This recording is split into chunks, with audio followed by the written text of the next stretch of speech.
નમસ્કાર, જય સ્વામિનારાયણ. ચેપ્ટર 18માં બીજા સેશનમાં જોઈએ તો એમાં આપણે આજે બે સવાલ જોઈશું. ભાવ નિયંત્રણ શા માટે જરૂરી બન્યું છે, અને બીજું ભાવ વૃદ્ધિને નિયંત્રણમાં લેવાના ઉપાયો. તો એમાં પહેલો આપણે જોઈએ ભાવ વૃદ્ધિ શા માટે નિયંત્રણમાં લેવી જોઈએ. તો આ સવાલ બીજી રીતે પણ તમને પૂછાય કે જો એમાં પહેલા મુદ્દામાં શું કીધું છે કે ભાવ વધારાની અસરોથી બચવા માટે ભાવ નિયંત્રણ જરૂરી છે.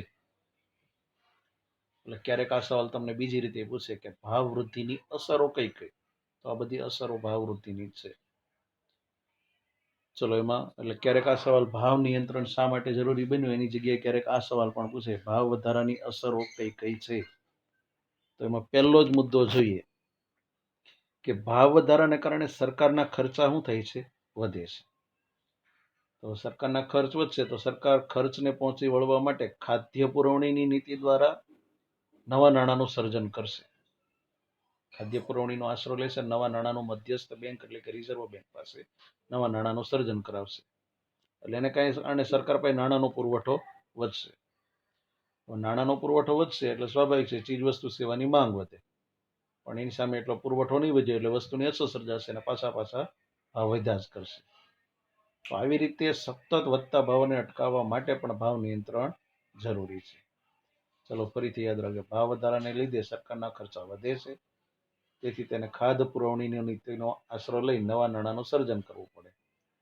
નવા નાણાંનું સર્જન થશે એટલે નાણાંનો પુરવઠો વધશે, અને પરિણામે આ લોકોની આવક વધતા ચીજવસ્તુ સેવાની માંગ વધે, પણ એટલી પુરવઠો નહીં વધ્યો એટલે વસ્તુનો અછત સર્જાશે, પાછા ભાવ વધશે. તો આવા સતત વધતા ભાવને અટકાવવા માટે પણ ભાવ નિયંત્રણ જરૂરી છે. એક કારણ આ પણ છે. ચલો બીજું કારણ શું કીધું કે ભાવ વધારાને કારણે લોકોની બચત શક્તિ ઘટે. સ્વાભાવિક છે, પેલા આપણે 10,000 કમાતા અને ભાવ ઓછા હોય તો 10,000 માંથી આપણે વધુ વસ્તુ ખરીદી શકતા, પણ ભાવ વધવાને કારણે હવે એ જ 10,000 માંથી આપણે વસ્તુ ખરીદી નહીં શકીએ, બચત નહીં, કારણ કે આપણી મોટા ભાગની આવક ભાવ વધારા પાછળ ખર્ચાઈ જશે. બચત શક્તિ ઘટશે તો એને કારણે મૂડીરોકાણ માટે આપણને શું નહીં મળે, બચતો નહીં મળે. મૂડીરોકાણ માટે આપણને બચત નહીં મળે તો આને કારણે મૂડીરોકાણનું પ્રમાણ ઘટશે. હવે મૂડીરોકાણનું પ્રમાણ ઘટે તો સ્વાભાવિક છે નવા ઉદ્યોગ ધંધા નહીં ખુલે ચીજ વસ્તુનું ઉત્પાદન કરનારા. એટલે આને કારણે આવશ્યક ચીજ વસ્તુનું ઉત્પાદન, જે વસ્તી વધે છે એના પ્રમાણમાં ઉત્પાદન કેવું થશે, ઘટશે. ઉત્પાદન ઘટશે એટલે વસ્તુની અછત સર્જાશે, એના ભાવ સતત વધતા જ રહેશે. આ મૂડી તંગીને કારણે અથવા બચતના અભાવે નવા ઉદ્યોગ ધંધા કે રોજગાર પણ શરૂ કરી શકાતા નથી. કારણ કે જેટલા ઉદ્યોગ ધંધા નહીં ખોલે એટલી લોકોને રોજગારી નહીં મળે, રોજગારી નહીં મળે તો લોકો દેશમાં બેરોજગારી ગરીબીની સમસ્યા પણ વધતી જશે. તો આ પણ ભાવ વધારાની આ બધી અસરો અટકાવવા માટે પણ ભાવ નિયંત્રણ જરૂરી છે. ફરીથી આની ચર્ચા કરીએ કે ભાવ વધારાને કારણે લોકોની બચત શક્તિ ઘટે છે, પરિણામે મૂડીરોકાણ માટે બચતો મળતી નથી, તેથી દેશમાં મૂડીરોકાણનું પ્રમાણ ઘટે છે, આવશ્યક ચીજ વસ્તુનું ઉત્પાદન પણ ઘટે છે. આ મૂડી તંગીને કારણે ઉદ્યોગ ધંધા નહીં ખોલે કે લોકોની રોજગારી પણ આપી શકાશે નહીં. આ બીજી અસર. ત્રીજી અસર, ભાવ વધારાને કારણે આપણા દેશમાં કેટલીક વસ્તુ કેવી બનશે, મોંઘી બનશે. યાદ રાખજો, ભાવ વધારાને કારણે આપણા દેશમાં કેટલીક વસ્તુઓ કેવી બનશે, મોંઘી બનશે. હવે સ્વાભાવિક છે એ જ વસ્તુને આપણે વિદેશમાં વેચાણ કરશું તો ચીજ વસ્તુ મોંઘી બનશે, તો કદાચ એની જરૂરિયાત હોય એટલે આપણા દેશમાં તો એનું વેચાણ વધે, પણ બહારના દેશમાં આપણે જો વેચવા જશું તો એ જ વસ્તુ બીજા દેશો પણ વેચતા હશે, ત્યાં ભાવ નહીં વિધ્યા હોય તો દુનિયાના દેશો આપણા દેશ પાસે જ નહીં ખરીદે, બીજા દેશ પાસેથી ખરીદશે. તેનું પરિણામ શું આવશે કે આપણા દેશની નિકાસ ઘટશે. હવે નિકાસ ઘટે એટલે શું થાય, આપણી પાસે નિકાસની કમાણી કેવી થાય, ઓછી, મતલબ આવક ઘટી જાય. બીજી બાજુ વિદેશી વસ્તુ કેવી હશે, સસ્તી હશે. વિદેશમાં બનતી વસ્તુઓ કેવી હશે, સસ્તી હશે. આપણા દેશમાં બનતી વસ્તુઓ કરતાં વિદેશમાં બનતી વસ્તુઓ સસ્તી હશે, એટલે લોકો આયાત કેવી કરશે, વધારે કરશે. હવે આયાત વધારે કરશે તો આયાત ખર્ચ કેવો કરવો પડશે, વધારે. તો આનું પરિણામ શું આવશે કે નિકાસ કમાણી ઘટશે, આયાત ખર્ચ વધી જશે, એટલે દેશનો આવક કરતા શું વધી જાય, ખર્ચ વધી જાય, એટલે દેશ વિદેશી દેવામાં શું થતો જાય, ડૂબતો જાય. એટલે આ સંજોગોમાં વેપાર તુલામાં ખાધ આવે, એટલે કે વેપારમાં ખોટ જાય. ઇન્ટરનેશનલ આંતરરાષ્ટ્રીય જે વેપાર હોય એમાં આપણા દેશમાં ખોટ સહન કરવી પડે, દેશ દેવામાં ડૂબતો જાય. તો આ અસરને અટકાવવા માટે પણ ભાવ વધારો અટકાવવો જોઈએ. હું આખો મુદ્દો કીધો ફરીથી, ભાવ વધારાને લીધે વસ્તુઓ મોંઘી બનતા એનું દેશમાં વેચાણ વધશે, પણ ઇન્ટરનેશનલ લેવલ એની નિકાસ ઘટશે. બીજો, આપણા દેશમાં બનતી વસ્તુ કરતાં વિદેશમાં બનતી વસ્તુ સસ્તી હશે તો આપણા લોકો આયાત વધારે કરશે. આમ આપણી નિકાસ કમાણી ઘટશે અને આયાત ખર્ચ વધી જશે, એટલે આવક કરતાં ખર્ચ વધી જશે, દેશ દેવામાં ડૂબતો જશે અને વેપાર તુલામાં ખાધ એટલે કે ખોટ ઊભી થશે. તો આને કારણે પણ ભાવ વધારાને ઘટાડવો જોઈએ. ત્યાર પછીની કારણ છે કે ભાવ વધારાને કારણે ઉત્પાદકો, વિક્રેતાઓ કે વેપારીઓના નફામાં ખૂબ જ વધારો થશે, પણ એટલું એની સાથે કામ કરનારા કર્મચારી કે એના સહપાઠીઓનો આવક વધશે નહીં. એટલે એની પાસે નફામાં વધારો થવાથી એની આવક ઝડપથી વધશે, પણ એટલી કર્મચારીની આવક વધશે નહીં. આને કારણે સમાજમાં આવકની શું સર્જાશે, અસમાનતા સર્જાશે. સમાજમાં આવકની શું સર્જાશે, અસમાનતા. ફરીથી યાદ રાખજો, ભાવ વધારાને કારણે ઉત્પાદકો કે વિક્રેતાઓ વગેરેના નફામાં ખૂબ વધારો થતા તેની આવકો ઝડપથી વધે છે, પણ એટલી કર્મચારીની વધશે નહીં. તો સમાજમાં આવકની શું સર્જાશે, અસમાનતા. ગરીબો વધારે ગરીબ બનતા જશે, ધનવાનો વધારે ધનવાન બનતા જશે. તો આ નકારાત્મક અસર અટકાવવા માટે પણ ભાવ વધારો અટકાવવો જોઈએ. ચલો ત્યાર પછી આગળની અસર, ભાવ વધારાને કારણે લોકોની ખરીદ શક્તિ ઘટે છે. સ્વાભાવિક છે, એટલું જ પહેલા જેટલી આપણે ખરીદી કરી શકતા હતા ભાવ વધારે, પહેલા ભાવ ઓછા હતા તો આપણે આપણી આવકમાંથી વધારે વસ્તુ ખરીદી શકતા, પણ હવે ભાવ વધવાથી આપણી વસ્તુનો મોટાભાગનો હિસ્સો ભાવ વધારા પાછળ ખર્ચાઈ જશે, એટલે ખરીદ શક્તિ ઘટશે. એટલે એને કારણે મધ્યમ અને ગરીબ વર્ગની હાલત ખૂબ જ કફોડી બને છે. એને જીવન જીવવાનો ખર્ચ વધી જવાથી એનું જીવન ધોરણ ઊંચા જવાને બદલે નીચું જશે.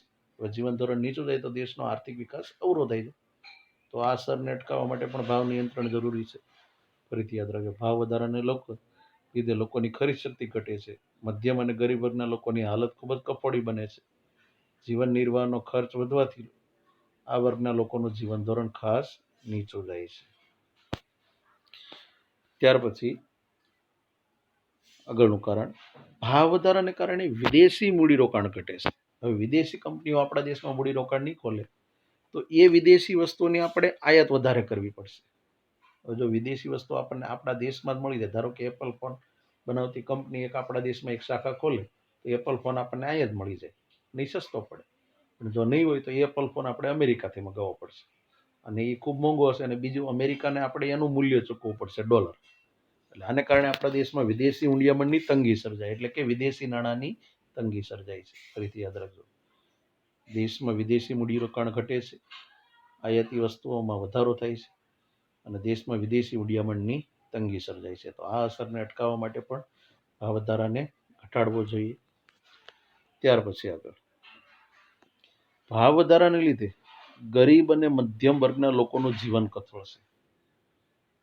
હવે એ ગરીબ અને મધ્યમ વર્ગના લોકો પ્રામાણિકતા કે નીતિમત્તાથી જે આવક મેળવતા હતા અને એનાથી જીવન ધોરણ જીવી નહીં શકતા, એટલે નીતિમત્તા કે પ્રામાણિકતાના જે માપદંડો છે ને એ નેવે મૂકી દેશે. નેવા મૂકી દે એટલે છોડી દેશે, અને કેવી પ્રવૃત્તિ કરીને નાણું કમાવાનો પ્રયાસ કરશે, તો ચોરી, લૂંટફાટ, હત્યા, દેહ વ્યાપાર, ભ્રષ્ટાચાર, દાણચોરી, કાળા બજાર વગેરે જેવી અનૈતિક પ્રવૃત્તિઓ કરવા પ્રેરાય છે. અને આને કારણે સમાજમાં અસામાજિક બદીઓનું પ્રમાણ વધે છે. અસામાજિક બદીઓનું પ્રમાણ વધવાથી સમાજમાં ખરાબ પ્રવૃત્તિઓ વધશે. તો આવી પ્રવૃત્તિઓ અટકાવવા માટે પણ ભાવ વધારાને અટકાવવો જોઈએ. ફરીથી યાદ રાખજો, ભાવ વધારાને લીધે ગરીબ અને મધ્યમ વર્ગના લોકોનું જીવન કથળશે. એ લોકો પ્રામાણિકતા કે નીતિમત્તાના ધોરણો છોડીને ચોરી, લૂંટફાટ, હત્યા, દેહ વ્યાપાર, ભ્રષ્ટાચાર, દાણચોરી, કાળા બજાર વગેરે જેવી અનૈતિક પ્રવૃત્તિઓ કરવા પ્રેરાય છે, અને સમાજમાં અસામાજિક બદીઓનું પ્રમાણ વધી જાય છે. તો આવી નકારાત્મક બાબતોને અટકાવવા માટે પણ ભાવ વધારાને અટકાવવો જોઈએ, એટલે કે ભાવ નિયંત્રણ જરૂરી છે. એટલે અથવા આ નકારાત્મક અસરોથી બચવા માટે પણ ભાવ વધારાને અટકાવવો જોઈએ. તો આ બે સવાલ મેં તમને પૂરા કર્યા એક સાથે. ભાવ નિયંત્રણ શા માટે જરૂરી અને ભાવ વધારાની અસરો કઈ કઈ છે. આ સેશનનો બીજો સવાલ, ભાવ વૃદ્ધિને નિયંત્રણમાં લેવાના ઉપાયો. ભાવ વૃદ્ધિને નિયંત્રણમાં લેવાના કુલ 5 ઉપાય છે. પહેલો નાણાકીય પગલા, બીજો રાજકોષીય પગલા, ત્રીજો મૂડીરોકાણ પર અંકુશ, ચોથો ભાવ નિયમન અને માપબંધી, પાંચમો ભાવ નિર્ધારણ તંત્ર અને છઠ્ઠો છે અન્ય ઉપાય. અન્ય ઉપાય છે ને ચોપડીમાં નથી આપ્યા, માત્ર નવનીતમાં જ આપ્યા. એટલે મેઇન આપણે 5 ટોપિક તો ખાસ પરીક્ષામાં પૂછાય એટલે 5 ટોપિક ફરજિયાત લખવાના છે, પહેલા 5. ચલો એમાં પહેલું આપણે ચર્ચા કરીએ નાણાકીય પગલા. તો નાણાકીય પગલા હેઠળ આપણા દેશમાં 3 રીતે ભાવ ઘટે. જેમ નાણાં પુરવઠા વધારે જેમ હતો ને એમાં એ ઉલટું જોવાનું છે. એક, રિઝર્વ બેંક નાણાંનો પુરવઠો ઘટાડે. બીજું, બેંક ધિરાણ નીતિ.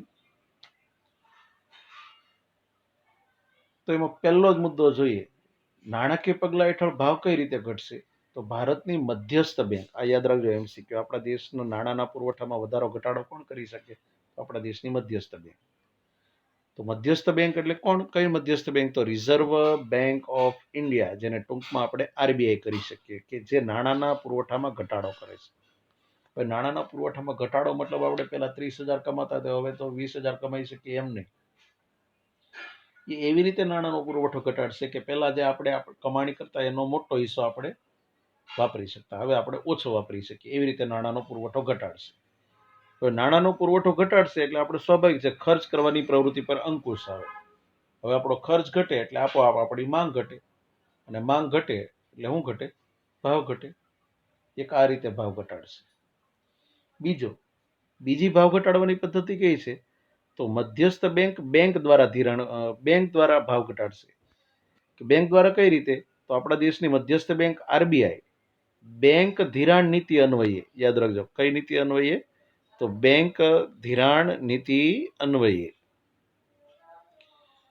ધિરાણ પરનો વ્યાજ દર વધારી દે. સ્વાભાવિક છે, ધિરાણ એટલે લોન, લોન પરનો વ્યાજ દર વધે એટલે લોન કે ધિરાણ કેવું બનશે? મોંઘું બનશે. એટલે લોકો લોન કેવી લેશે? ઓછી. હવે લોન કે ધિરાણ મોંઘું બનશે એટલે જુદી જુદી પ્રવૃત્તિમાં મૂડીરોકાણ ઘટશે. ખાસ કરીને કેવી પ્રવૃત્તિ? તો સટ્ટાકીય પ્રવૃત્તિઓ અટકતા સંગ્રહખોરી, કાળા બજાર વગેરે જેવી પ્રવૃત્તિઓમાં મૂડીરોકાણ નહીં થાય એટલે એ પ્રવૃત્તિ ઓછી થશે. નફાખોરી પણ અંકુશમાં આવી જશે. તો આવી રીતે બેંક દ્વારા જે સટ્ટાખોરી, નફાખોરી, કાળા બજાર વગેરે જેવી પ્રવૃત્તિઓ દ્વારા જે ભાવ વધતા હતા એ ભાવ વધશે નહીં. આમ વ્યાપારી બેંકોએ ધિરાણ દર વધારી દીધો છે એટલે ધિરાણનું પ્રમાણ આપોઆપ ઘટી જશે. બીજો પ્રયાસ શું કરશે?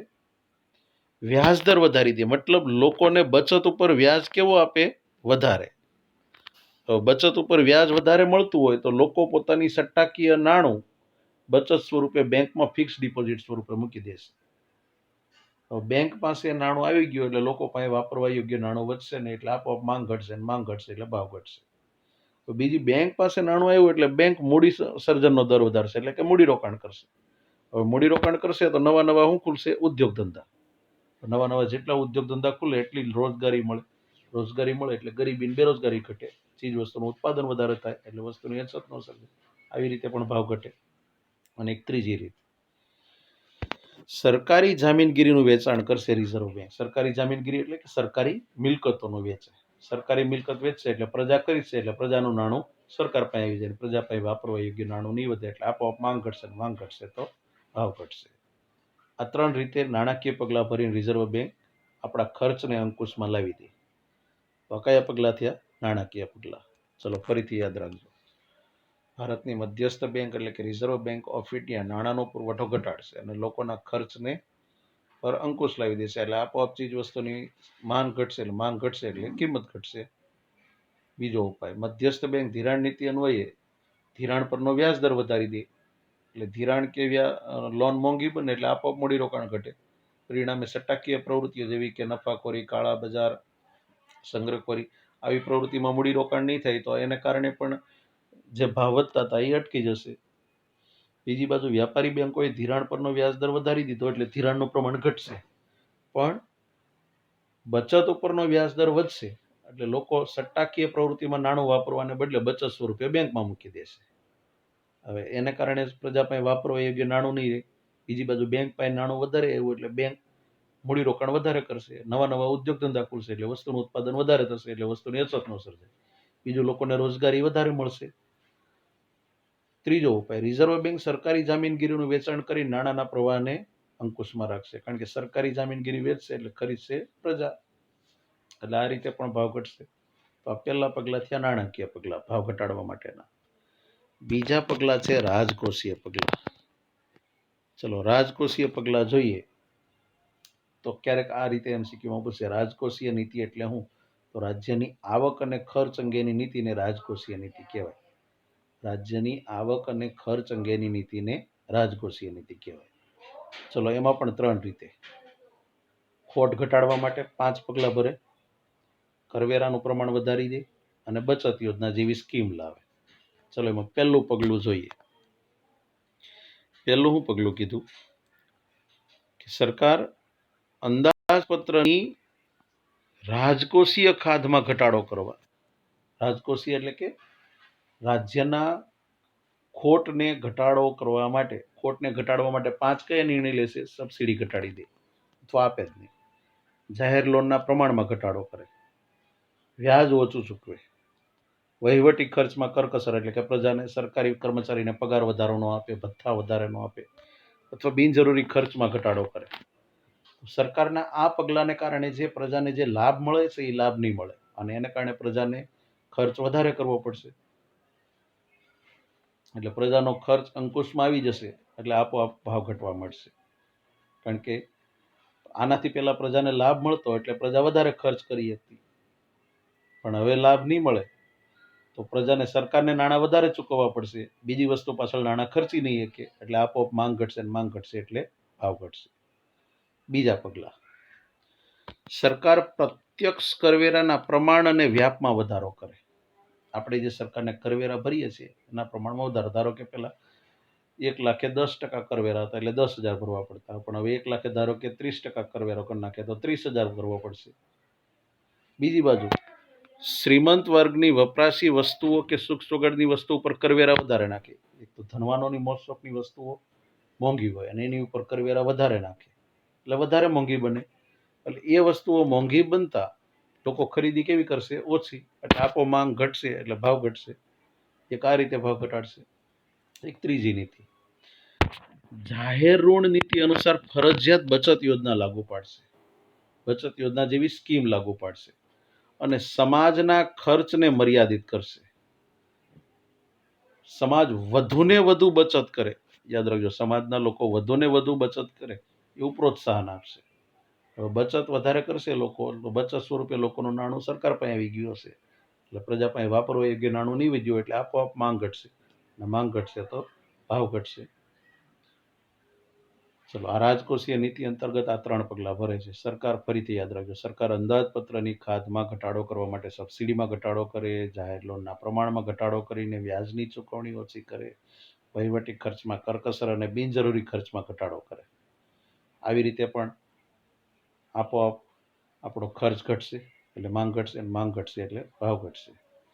સરકાર પ્રત્યક્ષ કરવેરાના પ્રમાણમાં અને વ્યાપમાં વધારો કરે. શ્રીમંત વર્ગની વપરાશી કે મોજશોખની વસ્તુઓ પર, સુખ સગવડની વસ્તુઓ પર કરવેરા વધારે નાખશે એટલે એ વસ્તુઓ મોંઘી બનશે. મોંઘી બનશે એટલે ખરીદી ઘટશે અને ખરીદી ઘટશે તો માંગ ઘટશે અને માંગ ઘટશે તો ભાવ ઘટશે. અને ત્રીજો કે જાહેર ઋણની નીતિ અનુસાર સરકાર ફરજિયાત બચત યોજના જેવી સ્કીમ જાહેર કરીને સમાજના ખર્ચને અંકુશમાં લાવશે અને પ્રજા વધુને વધુ બચત કરે એ માટે પ્રોત્સાહન આપવા માટે વિવિધ પગલાં ભરશે એટલે આપોઆપ પ્રજાની માંગ ઘટશે અને માંગ ઘટશે તો ભાવ ઘટશે. આ રાજકોષીય પગલાં થયા. હવે ત્રીજું પગલું છે મૂડીરોકાણ પર અંકુશ. તો મૂડીરોકાણ પર અંકુશ જોઈએ તો પ્રજાની બિનજરૂરી કે શ્રીમંત વર્ગની મોજશોખી વસ્તુઓ પાછળ મૂડીરોકાણ ઘટે એ માટે સરકાર એમાં ફરજિયાત લાયસન્સ કે પરવાના પદ્ધતિ દાખલ કરે. બિનજરૂરી મોજશોખની કે વ્યસની વસ્તુનું ઉત્પાદન ઓછું થાય તો એનાથી સમાજને કંઈ નુકસાન ન થાય. એટલે સરકાર એમાં લાયસન્સ કે પરવાનગીની પદ્ધતિ અમલમાં મૂકી દે. હવે લાયસન્સ, કોઈ પણ વસ્તુ સ્થાપવા માટે લાયસન્સ લેવું પડતું, એટલે સરકારની આટીકૂટીમાંથી પસાર થવું પડે, એટલે લોકો એવી વસ્તુ ઓછી ખોલે. તો બીજી બાજુ કઈ વસ્તુનું ઉત્પાદન વધારે થાય? તો કૃષિ અને ઉદ્યોગોના ઉત્પાદન વધે. આપણી જરૂરિયાત હોય એવા કૃષિ ઉત્પાદન કે ઔદ્યોગિક ઉત્પાદન વધે, એ માટે સરકાર મૂડીરોકાણને પ્રોત્સાહન આપશે, એમાં સબસિડી આપશે, અમુક વર્ષ સુધી કરવેરામાં રાહત આપશે, જેથી એ વસ્તુનું ઉત્પાદન વધે ને આપણી જરૂરિયાતો પૂરી થાય. ફરીથી યાદ રાખજો, મૂડીરોકાણ પર અંકુશ. બિનજરૂરી કે શ્રીમંત વર્ગની મોજશોખની વસ્તુ પાછળ મૂડીરોકાણ ઘટે, એ માટે સરકાર લાયસન્સ કે પરવાના પદ્ધતિ અમલમાં મૂકે. અને આપણી જરૂરિયાત હોય એવા કૃષિ ઉત્પાદન કે ઔદ્યોગિક ઉત્પાદન વધે, એ માટે સરકાર એમાં સબસિડી કે કરવેરામાં રાહત આપીને મૂડીરોકાણને પ્રોત્સાહન આપે છે. આ ત્રીજું પગલું, મૂડીરોકાણ પર અંકુશ ને જરૂર પડે ત્યાં પ્રોત્સાહન આપીને ભાવ ઘટાડે કરવાનો પ્રયાસ કરે છે. આ ત્રીજું પગલું. ચોથું પગલું છે ભાવ નિયમન અને માપબંધી. ભાવ નિયમન અને માપબંધી એ પગલા અંતર્ગત જોઈએ તો એમાં પહેલું જ જોઈએ, આમાંથી તમને ક્યારેક સવાલ પૂછી શકશે, બે રીતે સવાલ પૂછે.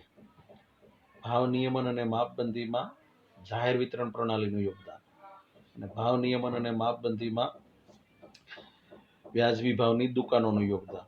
આ બે સવાલ નવનીતમાં આગળ 2 ગુણ કે 3 ગુણમાં આપેલા છે, એટલે તો આ સવાલનો જવાબ લખવાનો છે. તો એમાં પહેલો જ મુદ્દો, સમાજમાં ગરીબી રેખાની નીચે જીવતા લોકો, એટલે કે બીપીએલ, બિલો પોવર્ટી લોકો. અને બીજો, આર્થિક દ્રષ્ટિએ નબળા વર્ગોને દર મહિને કઈ કઈ વસ્તુ, અનાજ, ખાંડ, કઠોળ, કેરોસીન, ખાદ્ય તેલ, સાબુ વગેરે જેવી આવશ્યક ચીજ વસ્તુ બજાર ભાવ કરતા વ્યાજબી ભાવે દર મહિને પૂરી પાડવા માટે સરકારે 1977 થી જાહેર વિતરણ પ્રણાલી અમલમાં મૂકી, એટલે કે પીડીએસ, પબ્લિક ડિસ્ટ્રીબ્યુશન સિસ્ટમ અમલમાં મૂકી. અને એ જાહેર વિતરણ પ્રણાલી દ્વારા આપણા દેશના જુદા જુદા શહેર કે જુદા જુદા ભાગો કે ગામડાઓમાં અનાજ કે વિવિધ વસ્તુ વેચવા માટેની વ્યાજબી ભાવની દુકાનો શરૂ કરવામાં આવી. FPSS, ફેર પ્રાઇસ શોપ સિસ્ટમ. આવી લગભગ આપણા ભારતમાં 4.92 લાખ દુકાન ખોલી. આને કારણે ગરીબોને એકદમ ઓછા ભાવે વસ્તુ મળી જાય. ઉદાહરણ તરીકે બીપીએલ લોકોને તો બધી જ વસ્તુ મફત, અને મધ્યમ વર્ગના ગરીબ વર્ગોને એ પણ 2 રૂપિયા કિલો ઘઉં છે, 3 રૂપિયા કિલો ચોખા છે, 1 રૂપિયા કિલો જાડો અનાજ છે, એવી રીતે કઠોળ, કેરોસીન, ખાદ્ય તેલ, આ બધું એકદમ ઓછા ભાવે મળી રહે. તો આ કઈ રીતે ભાવ ઘટાડે એ હવે જોઈએ, કે ઉત્પાદકો કે વેપારીઓ સંગ્રહખોરી દ્વારા ચીજવસ્તુની કૃત્રિમ અછત ઊભી કરીને કે કાળા બજાર કરીને મન ફાવે એમ જ્યારે ભાવ વધારો લેતા હોય ને, ત્યારે જાહેર વિતરણ પ્રણાલી ભાવ વધારાને અંકુશમાં લાવે. કઈ રીતે? કે જ્યારે ઉત્પાદકો સંગ્રહખોરી, નફાખોરી દ્વારા વસ્તુના ભાવ વધારે પડાવતા હોય ગ્રાહકો પાસેથી, ત્યારે સરકાર માત્ર આ બે વર્ગના લોકોને જ નહીં, બધા જ લોકોને આવી રીતે ઓછા ભાવે વસ્તુ પૂરી પાડે. તો પ્રજા છે વેપારીઓ પાસે ખરીદવાના બદલે સરકારની દુકાનમાંથી વસ્તુ ખરીદશે, એટલે વેપારીઓની વસ્તુ વેચાતી બંધ થઈ જાય, એટલે આપોઆપ પણ એને ભાવ નીચા લાવવા પડે. આવી રીતે જાહેર વિતરણ પ્રણાલી કાળા બજાર, સંગ્રહખોરી, સટ્ટાખોરી દ્વારા ગ્રાહકો પાસે જ્યારે વધુ ભાવ પડાવતા હોય તો એ ભાવ વધારાને અંકુશમાં લાવે છે.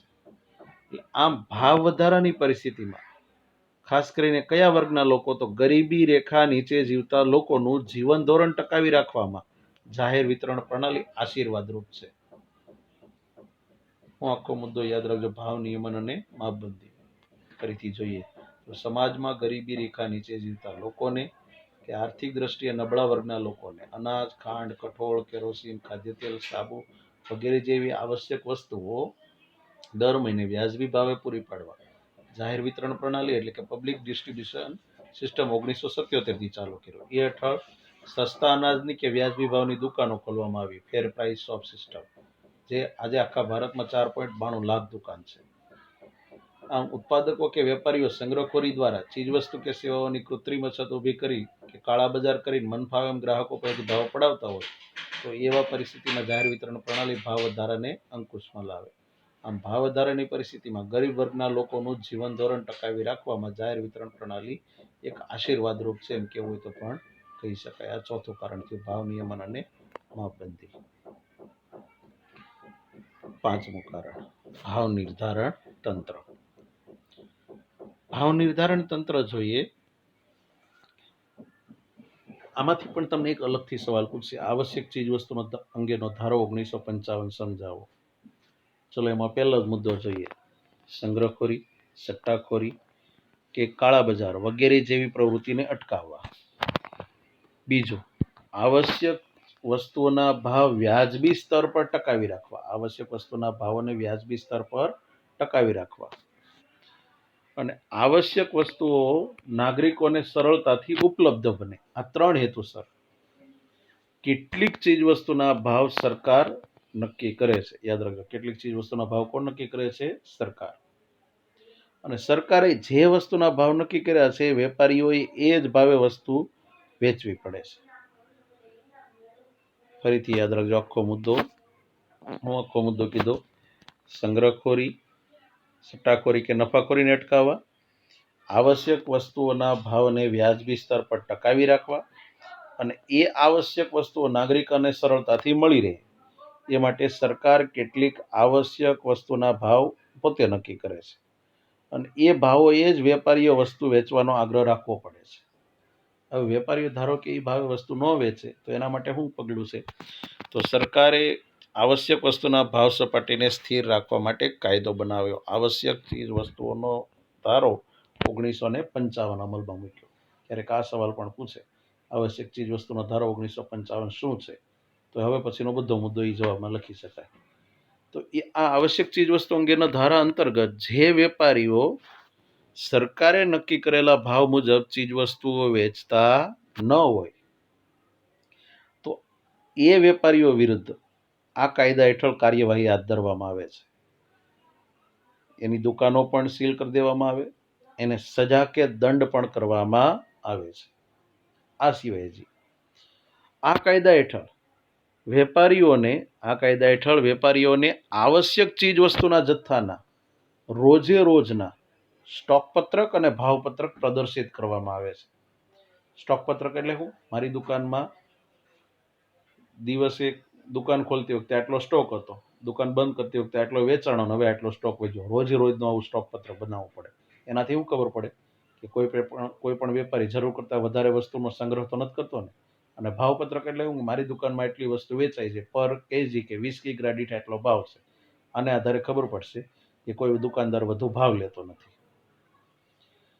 એટલું જ નહીં, હજી એક બીજો કાયદો બનાવ્યો, સંગ્રહખોરી, સટ્ટાખોરી, નફાખોરી, કાળા બજાર આવી અસામાજિક પ્રવૃત્તિને અટકાવવા માટે સરકારે પાસા નામનો કાયદો બનાવ્યો. પાસાનું ફૂલ ફોર્મ શું છે? Prevention of anti social activities act.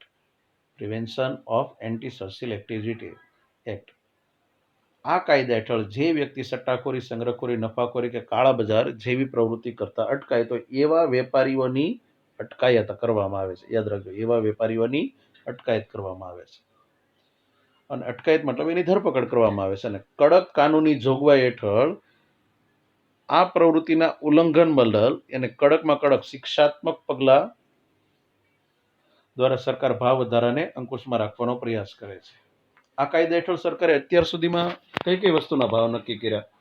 ડુંગળી, ચોખા, કપાસ, સિમેન્ટ, ખાદ્ય તેલ, પેટ્રોલ, ડીઝલ, રાંધણ ગેસ, કેરોસીન, ખાંડ, એલ્યુમિનિયમ, લોખંડ પોલાદ, રેલવે નૂર અને જીવન રક્ષક દવાઓ.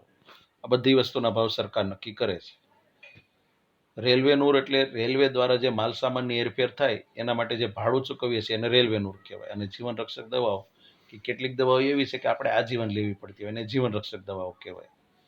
તો આ બધી વસ્તુના ભાવ સરકાર જ નક્કી કરે છે.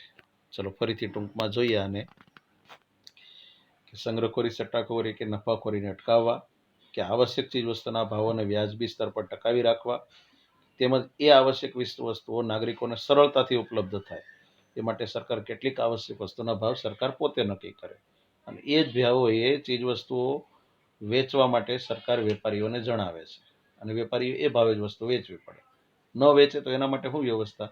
તો સરકારે આવશ્યક વસ્તુની ભાવ સપાટીને સ્થિર રાખવા માટે આવશ્યક ચીજ વસ્તુઓ અંગેનો ધારો 1955 અમલમાં મૂક્યો. જે વેપારી સરકારે નિર્ધારિત કરેલા ભાવ મુજબ પોતાની ચીજ વસ્તુ વેચતો ન હોય તો તેની સામે આ કાયદા હેઠળ કાનૂની કાર્યવાહી હાથ ધરીને દંડ કરવામાં આવે છે.